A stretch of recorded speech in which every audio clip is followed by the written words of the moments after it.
Welcome to the I Told You So podcast. My name is Dr. Ben Kohl, and I'm your host. I started this podcast because I noticed an erosion of societal discourse and how normal conversations are fueled by polarization. The I Told You So podcast offers an opportunity for healthy discourse and effective debate. I select topics to discuss and debate with listeners and guests of the I Told You So podcast. Listeners and guests predict what will happen in the future. I track predictions and announce who predicted accurately when those predictions become true. Discussions and debates can be about any topic and should be focused on what will happen in the future. The podcast offers topics where listeners and guests can discuss and debate with the goal of predicting the future so they can proudly say, I told you so. On this episode, I talk about euthanasia. In a late January publication, the New York Times featured an article titled, quote, Belgium acquits 3 doctors in assisted suicide case by Eliane Peltier. It detailed a Belgian court's decision to acquit 3 doctors facing charges of manslaughter by poisoning, marking a significant legal precedent where healthcare professionals were criminally charged under Belgium's euthanasia law. The article highlighted the legalization of euthanasia in Belgium since 2002, mirroring similar legislation in Netherlands and Luxembourg. While assisted suicide is practiced to varying degrees in France and Switzerland, Belgium's law is notably comprehensive. The narrative underscored a societal shift toward euthanasia, particularly prominent in Belgium and Netherlands. Despite Luxembourg's inclusion in this trend, the Netherlands and Belgium stand out for fully embracing euthanasia to the extent that it has become ingrained in their cultural fabric.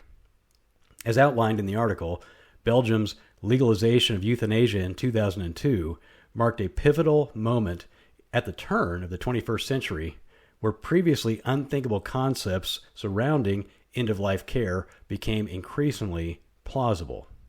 While debates surrounding euthanasia and assisted suicide have persisted for decades, Western societies, including those in Europe and North America, have staunchly opposed the legalization of or moral acceptance of euthanasia.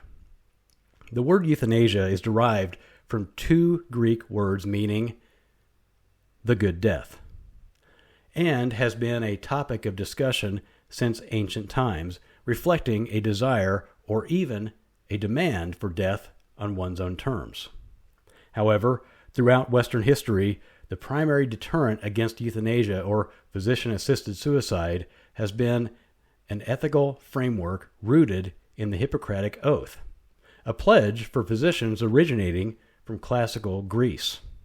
Central to this oath is the principle of, quote, first do no harm, unquote.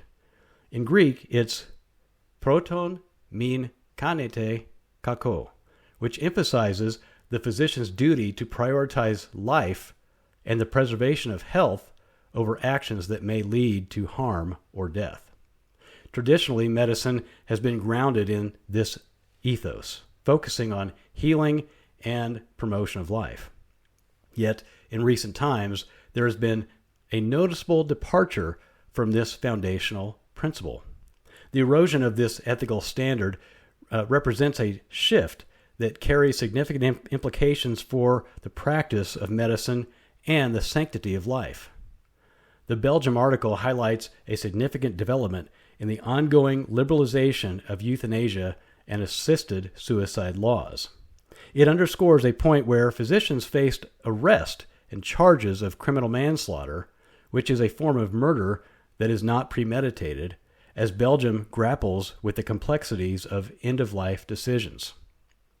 In the legal landscape of Belgium, these physicians faced varying degrees of responsibility for their involvement in the death of a woman through physician-induced means. The contention arose from the argument put forth by some of the woman's relatives, questioning her qualification for euthanasia, particularly due to psychiatric diagnoses. As accurately summarized by the New York Times, Belgium's laws permit euthanasia for individuals suffering from incurable illness and enduring unbearable physical or psychological pain, provided they make voluntary, well-considered, and repeated requests without external pressure. Additionally, since 2014, minors can also request euthanasia under specific conditions. It's essential to recognize that the logic of euthanasia is dynamic and evolving. Initially legalized with assurances that only those with a clear terminal diagnosis could request it, the parameters have expanded. The progression now includes access for individuals experiencing unbearable physical pain, irrespective of terminal diagnosis. However, this expansion necessitates careful diagnosis and definition. Proponents of liberalizing euthanasia laws originally assured that they would not go further than the stated boundaries. The premise underlying the law was explicit. The requester must be psychologically sound, free from external interference, make repeated requests, and be of adult age. The landscape surrounding euthanasia has shifted significantly, presenting a dynamic and evolving situation. In Belgium, Netherlands, and beyond, questions arise regarding the extension of euthanasia rights. If it is deemed morally and legally permissible for adults to make such requests under specific circumstances, the argument follows. Why should adolescents or even children be denied the same choice? Furthermore, if unbearable physical pain justifies euthanasia, why not extend this rationale to encompass unbearable psychological or emotional suffering? In this broader context, the most concerning progression is toward euthanasia itself. However, it's crucial to differentiate between voluntary and involuntary euthanasia. Laws in European nations typically define euthanasia as strictly voluntary, emphasizing the individual's agency and prohibiting coercion. Nevertheless, it's important to recognize the logical progression from voluntary to involuntary euthanasia. Human beings are inevitably influenced by external pressures, whether familial, societal, or financial. For instance, consider an elderly individual experiencing physical decline whose end-of-life care incurs significant expenses. While family members may not explicitly express a desire for their departure, the financial strain might implicitly lead to such considerations if euthanasia is accepted as an option. It transcends individual circumstances. It actually extends through the fabric of society. What emerges is the potential or national policies that effectively deem certain individuals as burdensome and expendable. Such policies might rationalize their removal from society, framing it as a responsibility to enhance the overall well-being of society. Moreover, the shift from voluntary euthanasia to involuntary euthanasia can be swift, driven by individuals willing to carry out euthanasia even in cases where the individual's capacity to make requests is dubious. For instance, in Belgium, 3 doctors face potential life imprisonment for allegedly unlawfully administering a lethal dose to a 38-year-old woman in 2010. This woman had requested euthanasia under Belgian law in 2009, citing depression, heroin addiction, and prior suicide attempts. Subsequently, she was diagnosed with autism by a psychiatrist. On April 27, 2010, she received a lethal injection in the presence of her parents and 2 sisters. However, one of her sisters later contended that she hadn't received adequate counseling and that her mental illness hadn't been properly addressed. The sister filed a complaint, arguing that her deceased sibling didn't meet the criteria of being incurably ill, as required by Belgian euthanasia law. Here lies the conundrum within the narrative. The 3 doctors were acquitted, not necessarily due to the merits of the case, but because they successfully argued in court that their conviction and imprisonment would deter other physicians from engaging in euthanasia or assisted suicide practices. According to the New York Times, following a 2-week trial, a jury in the criminal court of Ghent, northwestern Belgium, acquitted the doctor administering the lethal injection, the general practitioner, and the psychiatrist. The lawyer representing one of the doctors said, quote, "A conviction would have established a dangerous precedent for professionals practicing euthanasia," unquote. He disclosed receiving numerous letters from concerned physicians who halted euthanasia procedures out of fear of legal repercussions. This courtroom victory underscores the fear of legal consequences that potentially impede medical professionals from providing euthanasia or assisted suicide. It's alarming to consider that such an argument was not only presented but evidently prevailed in court. However, this pattern isn't unique to the case. Across various jurisdictions where euthanasia is legalized, similar outcomes persist. Medical practitioners and physicians are constantly acquitted, irrespective of legal stipulations. This trend reflects a culture where the pursuit of death has overshadowed moral and legal boundaries, eroding the foundation of medical ethics. It's noteworthy that the advancement of euthanasia tends to occur predominantly within secularized contexts. This trend is evident in Netherlands, a nation historically steeped in Catholic and Protestant traditions, but has undergone rapid secularization in recent decades. Belgium, which, with its predominantly Roman Catholic heritage, has similarly followed a trajectory toward moral liberalism and theological secularism, though not as pronounced as its Dutch counterpart. Nevertheless, both countries illustrate the erosion and traditional religious values in favor of secular ideologies, marking a significant societal shift in attitudes toward life and death. Consider the broader context when reflecting on the trajectory of assisted suicide and euthanasia. This logic, once confined to Europe, has now permeated into the United States, where several states have already legalized assisted suicide. Moreover, Canada is swiftly advancing in this direction, seemingly endeavoring to emulate the practices of Netherlands and Belgium in physician-assisted suicide and euthanasia. Many governments are attempting to circumvent oppositions to euthanasia by refraining from prosecuting those involved in assisted suicide. This seems comparable to the evolution of divorce. Throughout much of Western history, divorce was exceedingly difficult to obtain, with the dissolution of marriage being a rare occurrence. However, calls for more lenient divorce laws gained traction, particularly in the late 1960s and early 1970s in the United States. This led to the development of streamlined divorce processes and the introduction of quote-unquote no-fault divorce, eliminating the need for an official finding of marital fault, such as adultery, to dissolve a marriage. While some may argue that these legal changes did not constitute a moral endorsement of divorce by the government, the prevailing interpretation among Americans was quite different. The result was significant. It was a significant increase, akin to a tidal wave, I would say, in divorce rates.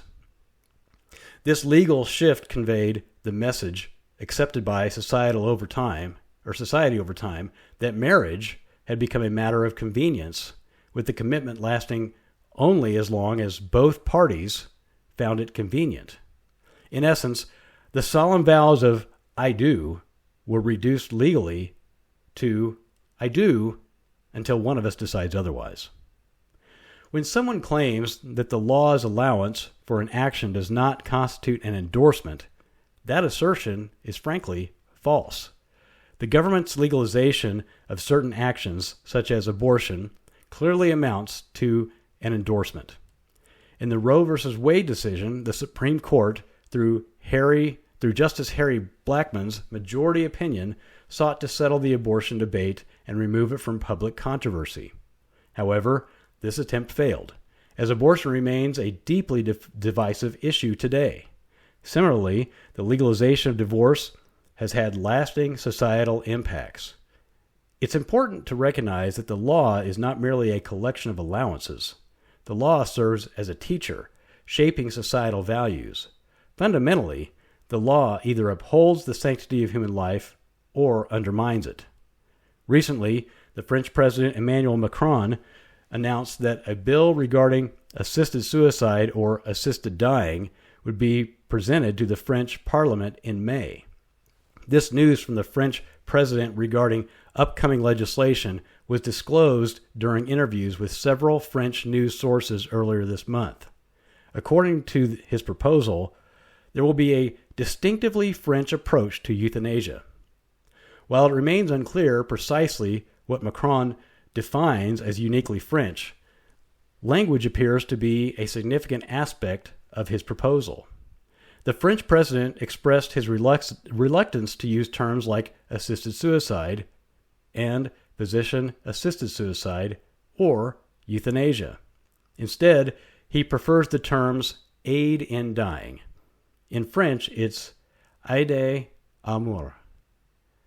This deliberate choice of language, intended to soften the reality of the practice, reveals the underlying nature of his argument.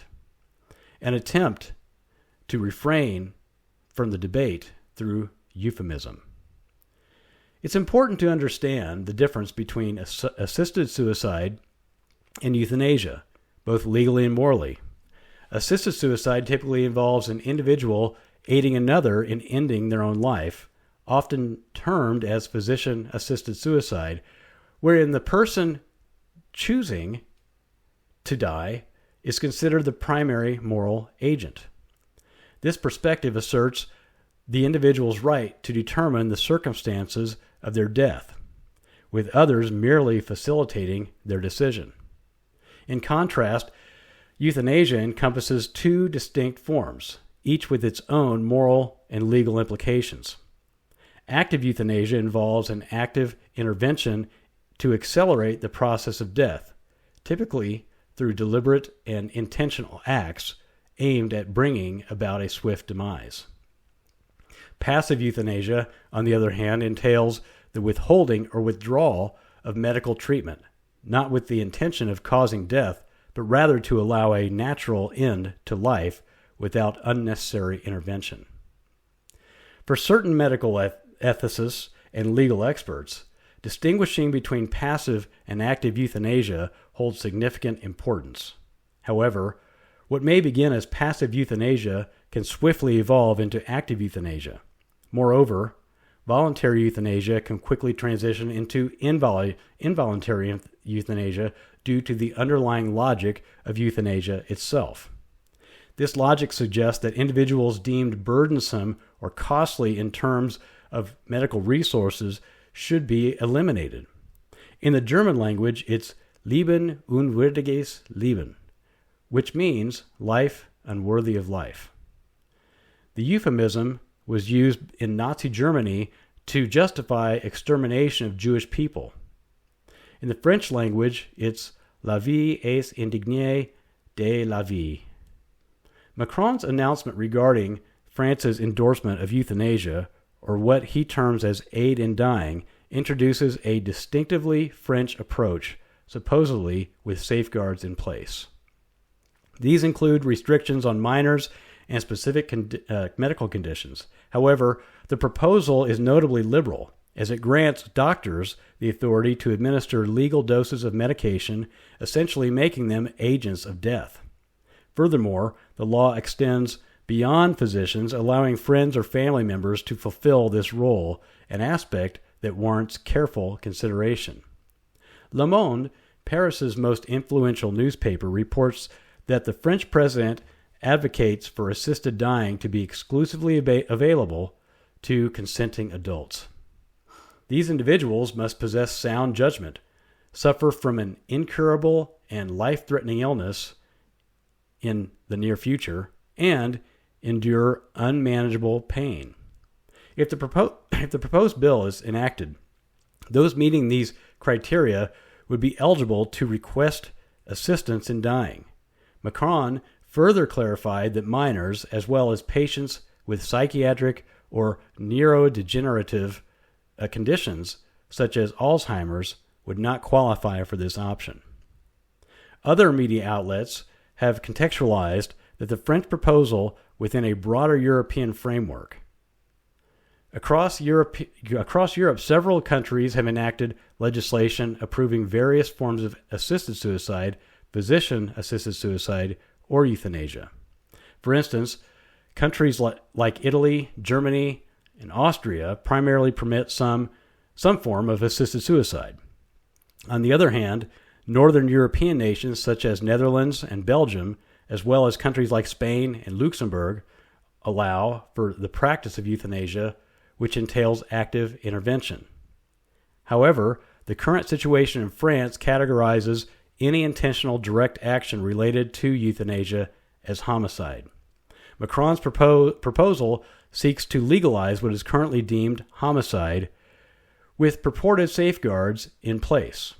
Presently, if a French doctor, family member, or friend were to perform actions of euthanasia or assisted suicide, they could face charges of homicide. So, this proposal really does signify a radical shift in French law, reflecting an even more profound change in morality. The French Revolution, the modern age, the Enlightenment, and French secularism have collectively diminished the sanctity of human life in France over the past 2 centuries, and Macron's proposal is an obvious indication of this trend. French President Macron's announcement that the French government will be presented with this legislation in May indicates that this issue will continue to be discussed. Because this podcast is about predicting the future, my questions to those listening are, what happens next with euthanasia? Will more countries adopt legislation similar to Belgium and other countries in Europe? Will the USA adopt a proposal similar to French president's proposal? What are the future implications of euthanasia and assisted suicide? Let me know. Text or call 1-785-473-3721 or send an email message to ITYS@BenKohlITYS.com. That's ITYS@BenKohlITYS.com, or post on any of my social media channels. If there's another podcast platform you prefer, please let me know that too. Go to the I Told You So podcast website at BenKohlITYS.com to connect and get your own I Told You So items at the merchandise link. You can find shirts, hoodies, hats, coffee mugs, and lots of other items. The I Told You So podcast offers a safe space for healthy discourse and effective debate with the goal of predicting the future so you can proudly say, I told you so. Also, if your business or organization is interested in advertising on the I Told You So podcast, please let me know. Thanks for tuning in to the I Told You So podcast. Followers of the podcast are very important, so please follow, like, subscribe, give a high rating, and share with your friends. I'm your host, Dr. Ben Kohl, and I hope to hear from you soon.